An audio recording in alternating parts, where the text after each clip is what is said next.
We know that, and we depend on her for that. But she's also made albums. She is brilliant.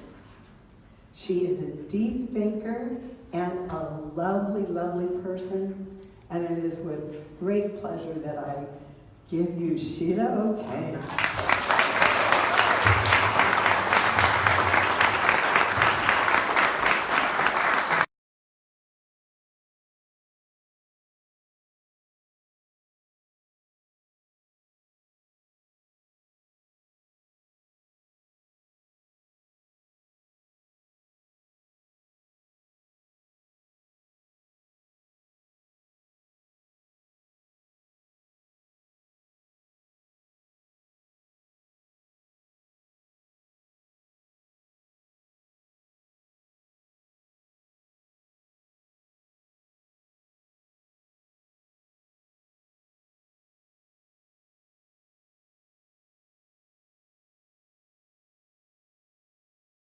Spirit of wisdom, fill my mind and inform my thoughts.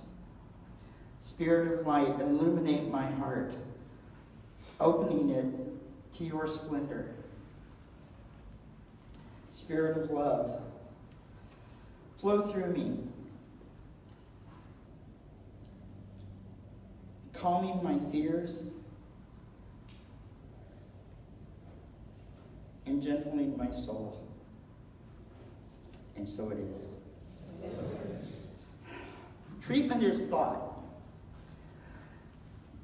You know, I've really only been involved officially in Science of Mind for almost a year.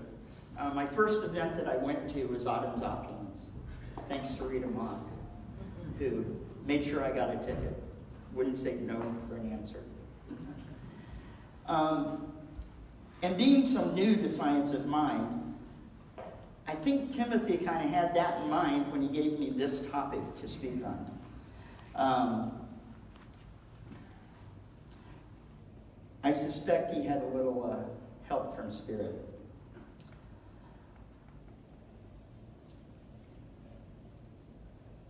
Treatment deals with thought.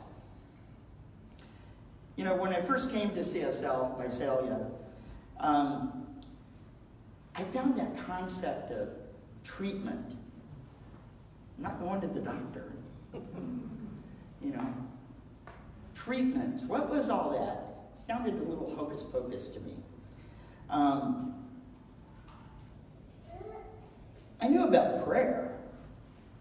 So why didn't we pray? Why did we do treatments? So I started really kind of looking into it. And on the surface, I really didn't see much difference between treatment and prayer. But the more and more I experienced treatments, because I was at a very vulnerable time in my life. I had lost my job. I was in the process of trying to get disability. I was scared. I was totally afraid. And Janice and Kathy Moore and Sharon did treatment after treatment after treatment for me because I was a mess.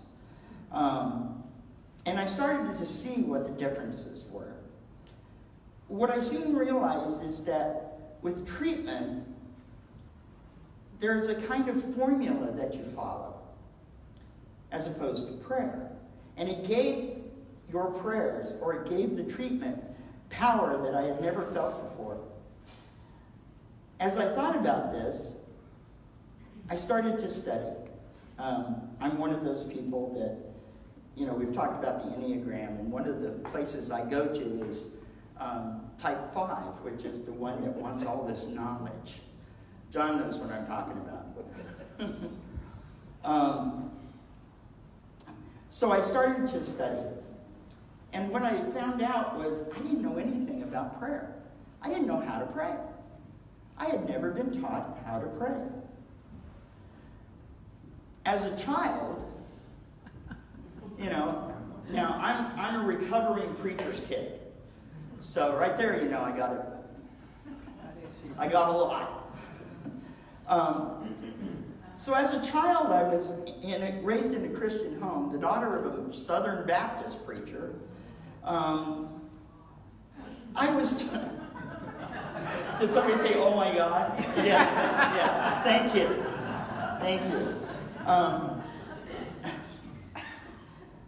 I was taught prayers, but I was never taught how to pray. And by the way, I'm the one on this end, right here, with one eye open. What's going on here? I was taught the Lord's Prayer. Our Father who art in heaven, hallowed be thy name. I was taught grace. God is good, God is great. Let us thank him for our food. Now, I think I hold the speed record in saying that grace. Because all I wanted was food. As you can see. So I would say it as fast as I possibly could. My mother would smile and my father would frown. And then I was taught the nighttime prayer. Now I lay me down to sleep. But when it came to really praying, I found out that I didn't know how. For a long time, I didn't know how. And then, as I grew and became an adult, sort of, some people, my partner would probably disagree with that. But as I became an adult, I got involved with a place called Metropolitan Community Church in the Valley in North Hollywood. And Metropolitan Community Churches were founded by a gentleman by the name of Reverend Troy Perry, who got kicked out of the evangelical church because he came out as being gay. So, being the go-getter he was, he just founded his own denomination. And it's worldwide. But I started going to MCC in the Valley because I felt a need for that kind of a community. And there I met this man, Reverend Elder Kenneth Martin. And he and the music director there had written a mass called Imago Dei. And as part of the mass, they had the audacity to rewrite the Lord's Prayer. Okay. But it really spoke to me, and it started to make me start to really think about prayer. And the opening line of their version of the Lord's Prayer was, "Our Creator, in whom we are a part of." And that spoke to me because it felt more in line with what I was believing, what I had actually believed as a child. As a child, I used to sit there and I'd watch people pray, and my dad and mom would say, "You have to bow your head." Well, why? God's up there. Aren't you supposed to look at who you're talking to? So here we were in church when I was a kid, and they'd pray, and I'm like, because I just didn't get it. I didn't understand why you looked down.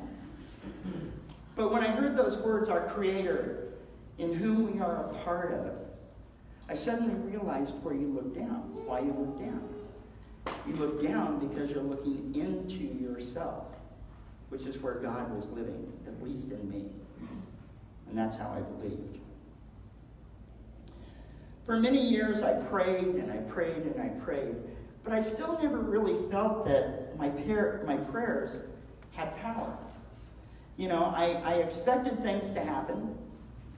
I expected, if I was in a bad time and it was a pleading prayer, I expected all my woes to be taken care of magically. Poof, they're gone. Never happened. And then I came here.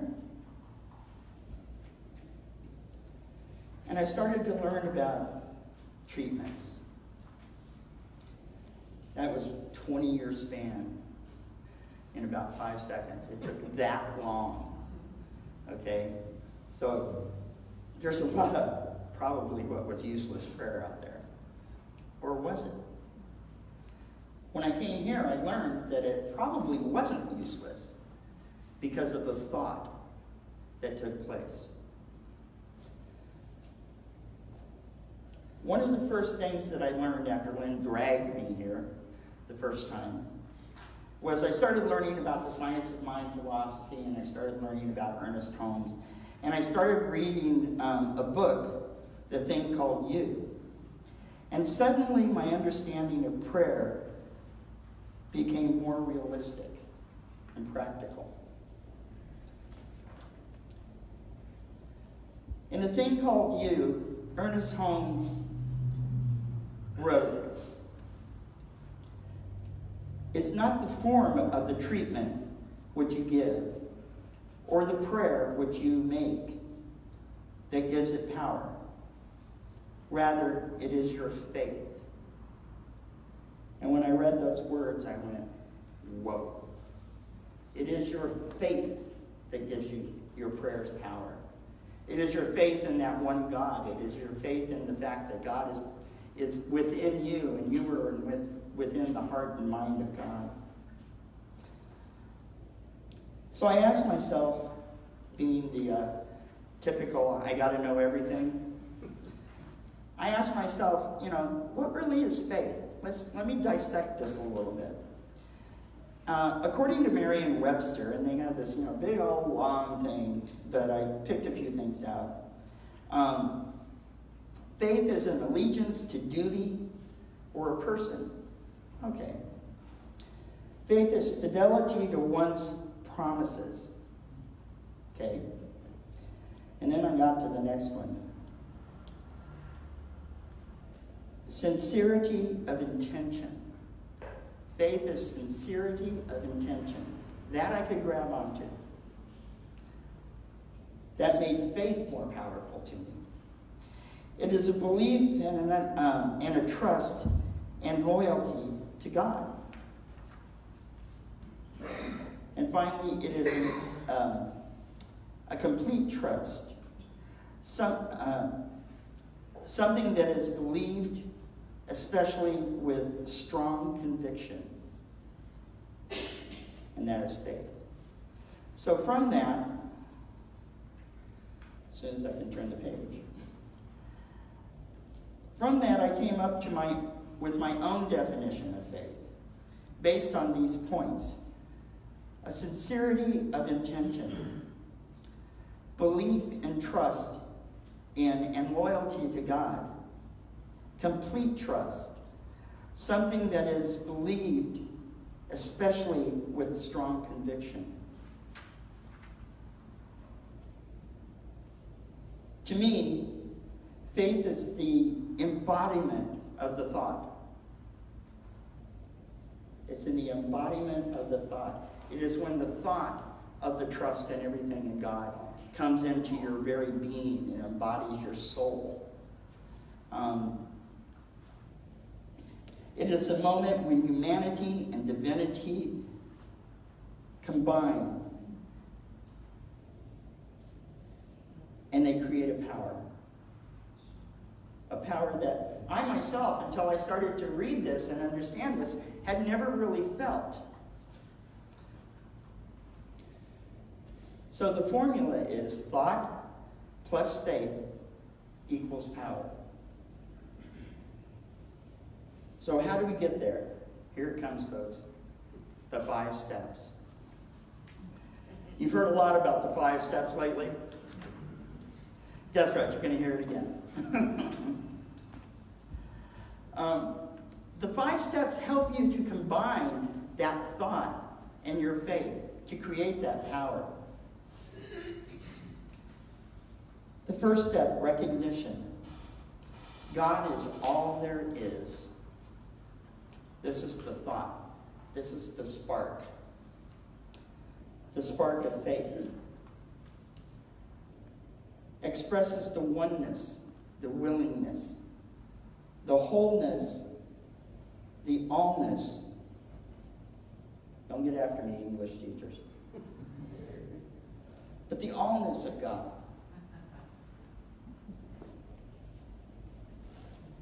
Number 2, unification.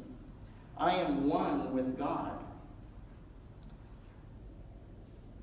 our Creator, in whom we are a part of. It's the moment of thought, the moment that thought turns into feeling. It's the deepening of faith that has begun with the thought. Oneness with the source and an acceptance of your own divinity. That's step 2. Step 3, realization. I accept and embody my good. You know, that's a hard thing to do. Because most of us throughout our lives have been told at some point, in some way, that we were bad. We didn't do something quite right, according to someone else. But when you get to that point where you accept and embody that you are good, it creates more power. Acceptance of the purpose of your treatment or prayer. Thought plus faith equals power. This is where the power begins and grows. Thanksgiving. I am thankful. I give gratitude for the realization of the good within me. I give gratitude for the awesome power of thought combined with faith. I give gratitude for the goodness that's going to happen, that I know will happen as a result of the treatment that I do or the prayer that I make. And then release, the hard one. Let go and let God.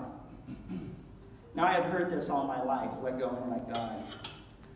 But it wasn't until even this past week that I realized how important this step is. Because this is the release of the thought and the faith to the action of the law. The release of the thought and faith to the action of the law. The release must be total. You can't hold a little bit back. This is your statement of faith in the power of the sacred creative mind. That's what you're doing when you release.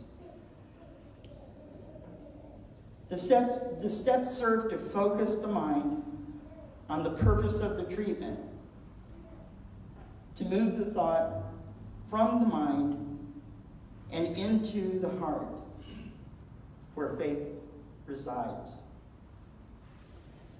The thought combines with faith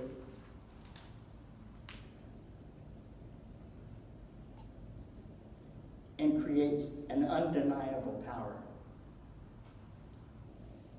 You know, when I was thinking about this process, I was thinking about something I'm really kind of interested in, which is that is much like the particle collider, the Large Hadron Collider. We create that in ourselves.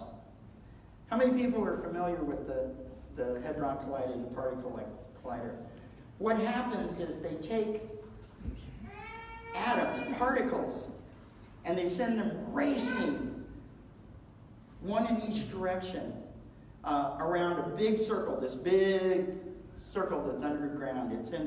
It's in France. The actual CERN offices are in France, but it also crosses over into Switzerland. That's how big this thing is. Okay? And these particles race at almost the speed of light. And then as they reach a certain speed, they collide. So they're running around this, and then they collide. And what happens when they collide is this incredible energy is created. Okay? Well, what's created is very similar to the Big Bang. And they use this to study the universe. So I started looking at thought and faith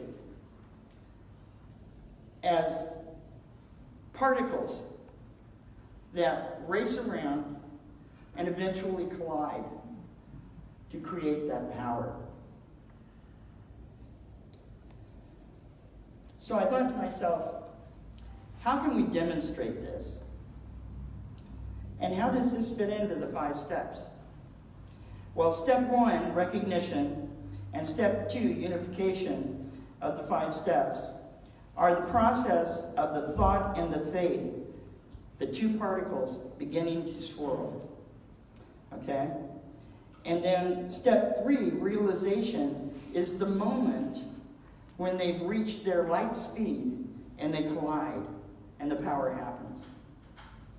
Thanksgiving and release is when we allow that energy to flow out of us and affect the universe. And I very strongly believe that we can do that each of one of us has an effect on the universe. And with our thoughts and our prayers, we can have an even greater effect.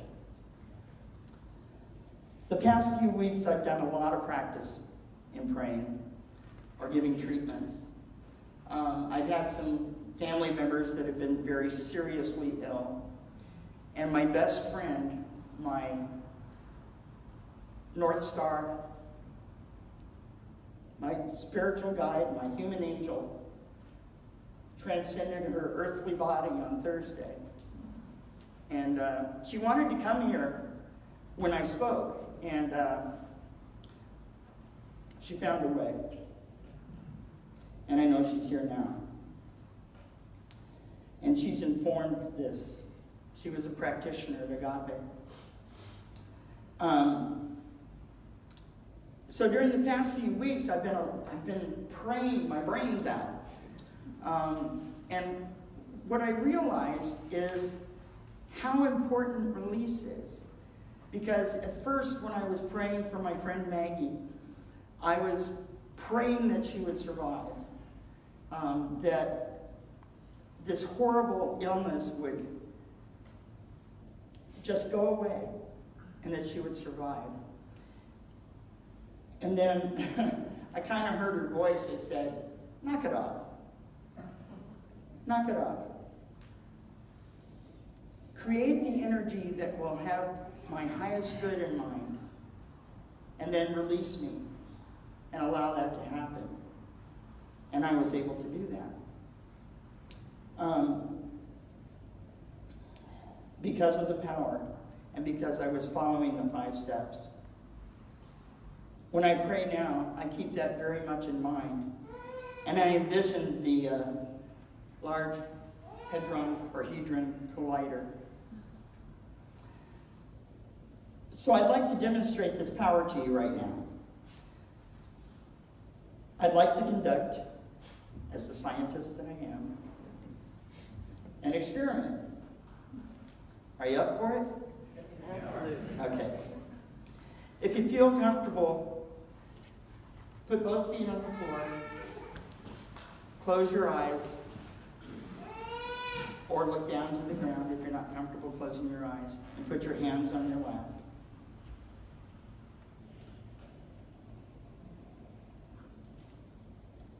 See in the middle of your mind a sphere of light glowing softly. In your mind, it begins to swirl. Watch the light as the swirling causes it to become a bit brighter.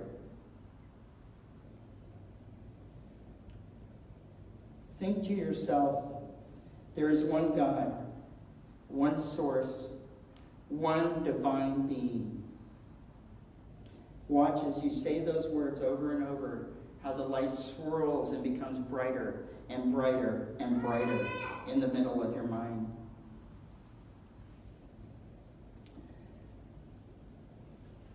Now, notice that from the light is a golden cord that is beginning to work its way down to your heart, through your throat, into the middle of your chest, where it connects to your heart.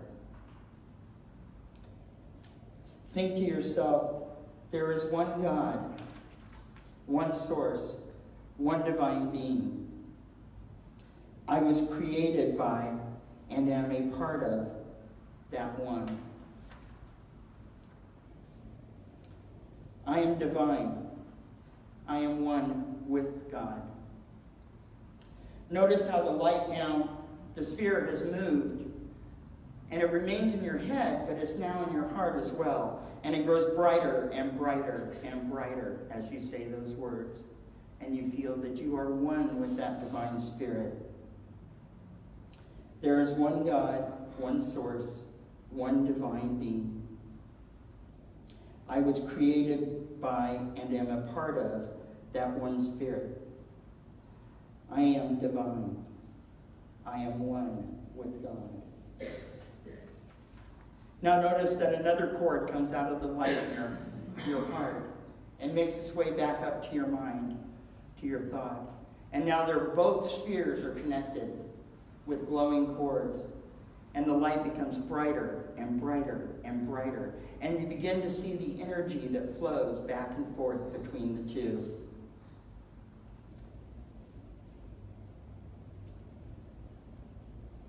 Feel the energy. Feel it tingling in your legs, your feet, your chest, your head.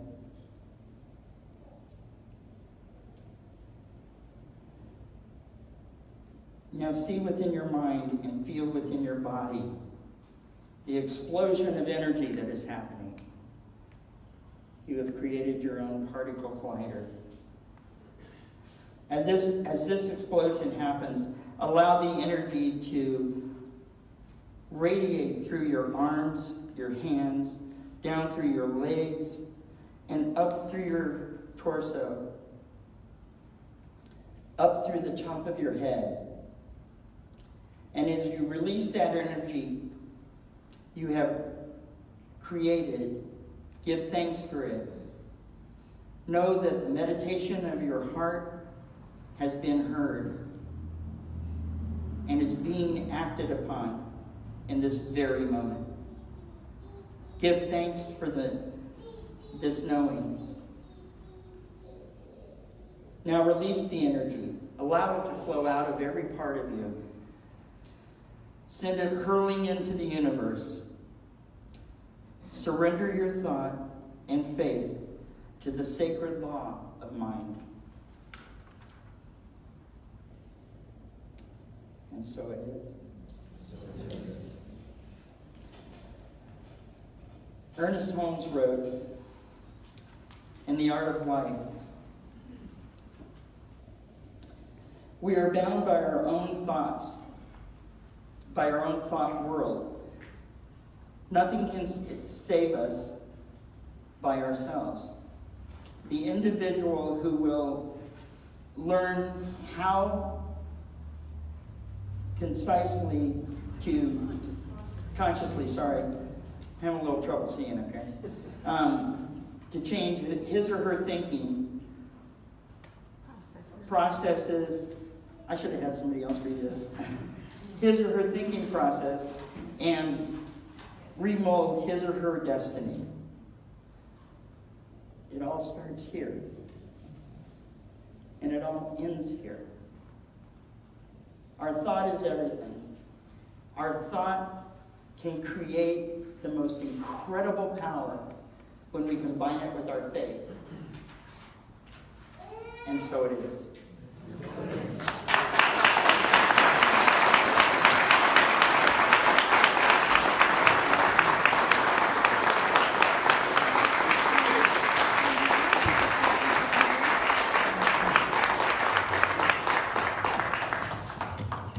I told you she was brilliant. Now you know. You thought she could just do IT. She can do much, much more. Thank you so much. Now let us read our affirmation for our offering. From the love of pure spirit within me, I bless this gift. I send it forth to heal and bless and prosper. It is evidence of my faith and belief. It does good work in the world and returns to me multiplied abundantly. And as our ushers come forward, Jacob will do another beautiful song for us.